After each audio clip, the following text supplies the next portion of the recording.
पिछले एपिसोड में सिंगयू ने सुप्रीम एम्पर से कहा था कि मैं बैम्बू को लाने में तुम्हारी मदद कर सकता हूं, लेकिन इसके बदले तुम्हारे आर्मी को मेरे साथ में अलायंस करना होगा। जिसके बाद सुप्रीम एम्पर उससे कहती है कि तुम्हारे पास में तो केवल यिन यांग रिल्म की लेवल 9 वाली पावर है, जिसके वजह से मुझे तो ऐसा लगता है कि तुम ज्यादा कुछ नहीं कर सकते। लेकिन क्या इसके बाद भी तुम्हें लगता है कि तुम इस तरह से पूरे इंसानियत को बचा पाओगे? तब इस पर सिंगयू से कहता है कि यह तो पूरी तरह से मेरे एफर्ट के ऊपर डिपेंड करता है। जिसके बाद हम देखते हैं कि आखिरकार सुप्रीम एम्पर भी इसकी बात मानने के लिए रेडी हो गई थी और फिर उससे कहती है कि मैं तुम्हारे साथ में अलायंस करने का वादा करती हूँ। तब इसके बारे में सुनकर सिंगयू भी इस बात से काफी खुश हो जाता है। लेकिन अब सुप्रीम एम्पर उससे कहती है कि अब तुम्हें भी मुझे बैम्बू के बारे में बताना होगा, क्योंकि मैं भी जानना चाहती हूँ कि आखिरकार वे बैम्बू एरो आते कहाँ से हैं। जिस पर सिंगयू भी उससे कहता है कि ये बैम्बू एरो टियानयुन आइलैंड से आते हैं, जिसका नाम चेंज करके अब टियानगोंग आइलैंड रख दिया गया है। इसी के साथ वो सुप्रीम एम्पर से कहता है कि तुम्हें भी तो इसके बारे में पता होगा और अब इसीलिए मैं चाहता हूँ कि तुम वहाँ तक जाने के लिए रास्ता बना दो। तब इसके बारे में सुनकर सुप्रीम एम्पर भी इसके लिए रेडी हो गई थी और फिर उससे कहती है कि मैं जल्दी ही इसके लिए अरेंज कर दूंगी। इसके बाद हम देखते हैं कि वो इतनी बात कहने के बाद यहाँ से चली जाती है। लेकिन वहीं दूसरी तरफ हम देखते हैं कि यहाँ की क्वीन अब काफी परेशान होने लगती है, क्योंकि अब उसे सिंगयू के हर एक बात को मानना पड़ेगा। अब इसी वजह से वो टैन्यू के सामने तुरंत ही ग्रीट भी करने लगती है। लेकिन इस पर टैन्यू से कहता है कि तुम्हें मेरे सामने इतना पोलाइट होने की जरूरत नहीं है। लेकिन अब इस तरह से हम देखते हैं कि क्वीन भी इसके ऑर्डर को फॉलो करने के लिए रेडी हो गई थी और फिर उससे पूछती है कि अब आप हमारे डीमन स्पिरिट क्लैन के साथ में क्या करना चाहते हैं। तब इस पर सिंगयू से कहता है कि जैसा कि सुप्रीम एम्पर ने कहा कि तुम इसमें सबसे स्मार्ट हो, इसीलिए मैं भी उम्मीद करता हूँ कि यह बात पूरी तरह से सही हो। लेकिन अब इसी के साथ मैं चाहता हूँ कि तुम अपने डीमन क्लैन में से कुछ इंटेलिजेंट डीमन स्पिरिट को चूज करो, क्योंकि मैं तुम्हें रियून को यूज करने के बारे में सिखाना चाहता हूँ, ताकि इस तरह से तुम खुद को प्रोटेक्ट करना सीख सको। जिसके बाद क्वीन भी उससे कहती है कि मैं आपके ऑर्डर को फॉलो जरूर करूंगी। लेकिन इस पर सिंगयू से कहता है कि तुम्हें इस तरह से फॉर्मल होने की बिल्कुल भी जरूरत नहीं है, क्योंकि मैं चाहता हूं कि सबसे पहले जल्दी से तुम इसके बारे में पूरी तरह से अरेंज कर लो, क्योंकि 3 महीने के बाद मैं अब यहाँ से कुछ देर के लिए जाने वाला हूँ। अब इस तरह से हम देखते हैं कि सिंगयू यहाँ से जाने के लिए रेडी हो गया था, ताकि इस तरह से वो 5 हीरो के बैटल को देख सके।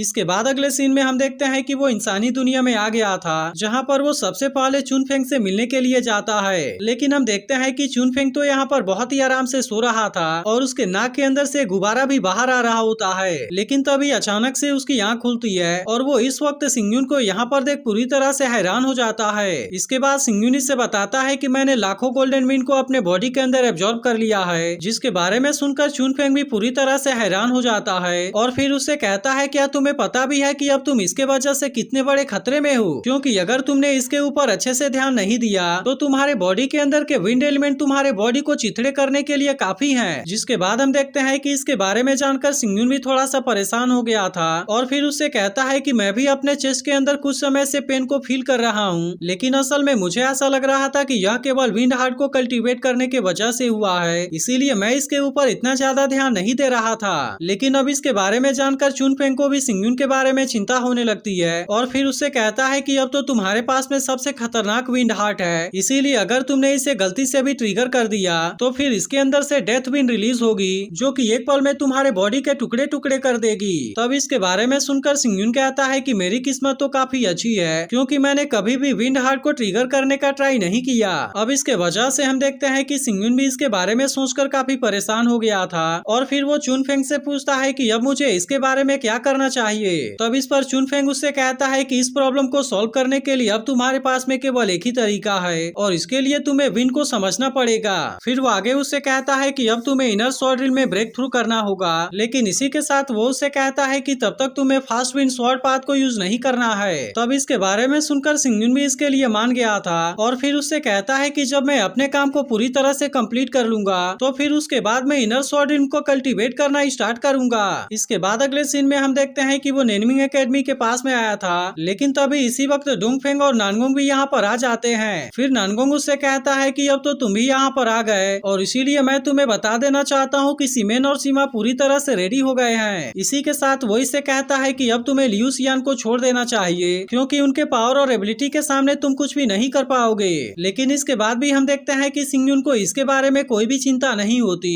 और फिर उससे कहता है कि अगर मुझे तुम दोनों के साथ में भी मुकाबला करना पड़ा तो उस कंडीशन में भी मैं वहाँ से पीछे नहीं हटूंगा। तब इसकी ऐसी बात सुनकर डोंगफेंग उससे कहता है कि मैं तुम्हें एक एडवाइस देना चाहता हूँ और फिर उससे कहता है कि तुम्हें एक ऐसे जगह को खोज लेना चाहिए जहाँ पर कि तुम अपने आप को बहुत ही आसानी से छुपा सको। लेकिन इस पर सिंगयुन उससे कहता है कि मुझे इसकी कोई जरूरत नहीं है। तभी नानगोंग उससे कहता है कि तुम इसके बारे में ज्यादा परेशान ना हो, क्योंकि अगर तुम चाहो तो तुम हमारे नेनमिंग एकेडमी में भी आ सकते हो, क्योंकि मेरे होते हुए कोई भी तुम्हें वहाँ पर टच करने की हिम्मत नहीं करेगा। लेकिन अब इसकी ऐसी बात सुनकर सिंगयुन इस पर मुस्कुराने लगता है। लेकिन इस पर नानगोंग उससे कहता है कि भले ही तुमने मेरे ऊपर हंस लिया, लेकिन तुम कभी भी हमारे नेनमिंग एकेडमी के ऊपर हंसने की कोशिश मत करना, क्योंकि मैं तुम्हें बता देना चाहता हूँ कि जब तक तुम नेनमिंग एकेडमी में रहोगे तब तक सुप्रीम एम्परर की भी हिम्मत नहीं है कि वो वहाँ पर आकर तुम्हें कुछ कर सके। तब इसकी ऐसी बात सुनकर सिंगयुन उससे पूछता है कि ऐसा क्यों, जिस पर नानगोंग उससे कहता है कि शायद अभी तुम्हें नेनमिंग एकेडमी के स्टेटस के बारे में नहीं पता, क्योंकि इस एकेडमी को खुद हेवनली एम्परर इनकार्नेशन ने स्टैब्लिश किया था। इसीलिए भले ही वो अभी यहाँ पर नहीं है, लेकिन इसके बाद भी किसी की हिम्मत नहीं है कि वो यहाँ पर आकर डिस्टर्ब कर सके।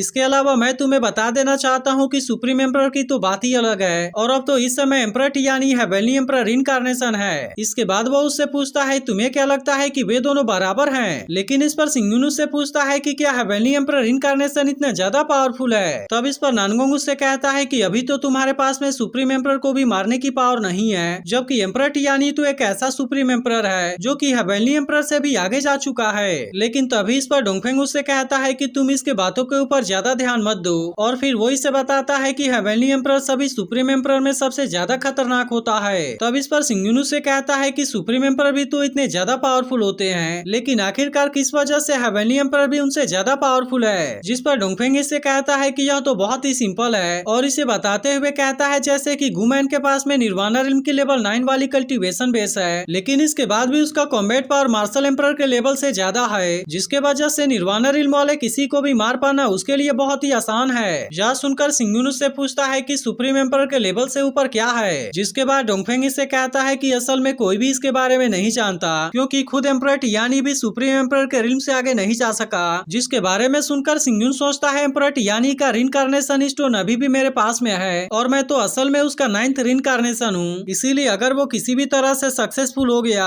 तो फिर मुझे यकीन है कि इस तरह से मैं सुप्रीम एम्परर के लेवल को ब्रेक थ्रू कर लूंगा, और इस तरह से मैं एक ऐसे रिल्म में एंटर करूंगा जहाँ तक कोई भी नहीं पहुँच सका। तभी डोंगफेंग उससे कहता है तुम्हें ज्यादा परेशान होने की जरूरत नहीं है, क्योंकि मैं खुद तुम्हें नेनमिंग एकेडमी में लेकर चलूंगा, जिसके बाद इस तरह से वहाँ पर तुम पूरी तरह से सेफ रहोगे। लेकिन सिंगयुन सोचता है चारों सुप्रीम एम्परर को पता है कि एम्परर यानी के पास में रिइंकार्नेट होने की एबिलिटी है, इसीलिए मैं नहीं चाहता कि मेरे किसी भी गलती के वजह से उनको इसके बारे में पता चले, और इसीलिए मुझे सबसे पहले एम्परर यानी के बारे में और भी अच्छे से जानना चाहिए। इसके बाद वो इनसे कहता है अगर मुझे कभी मौका मिला तो मैं नेनमिंग एकेडमी में जरूर आऊंगा, लेकिन अभी के लिए मैं यहाँ से जाना चाहता हूँ। अब इतनी बात कहने के बाद सिंगयुन यहाँ से चला जाता है, लेकिन हम देखते हैं कि नानगोंग इस बात से इसके ऊपर काफी गुस्से में था, जिस पर डोंगफेंग भी उससे कहता है कि मैं तुम्हें इसके लिए सपोर्ट करता हूँ, लेकिन फिर भी तुम उसे इतने आसानी से बेवकूफ नहीं बना सकते। और फिर इसके बाद एपिसोड यहीं पर एंड हो जाता है। तो अगर एक्सप्लेनेशन अच्छी लगी हो तो वीडियो को लाइक जरूर कर देना, और अगर आपने इसके पिछले एपिसोड को मिस कर दिया हो तो लेफ्ट वाली वीडियो जरूर देख लेना।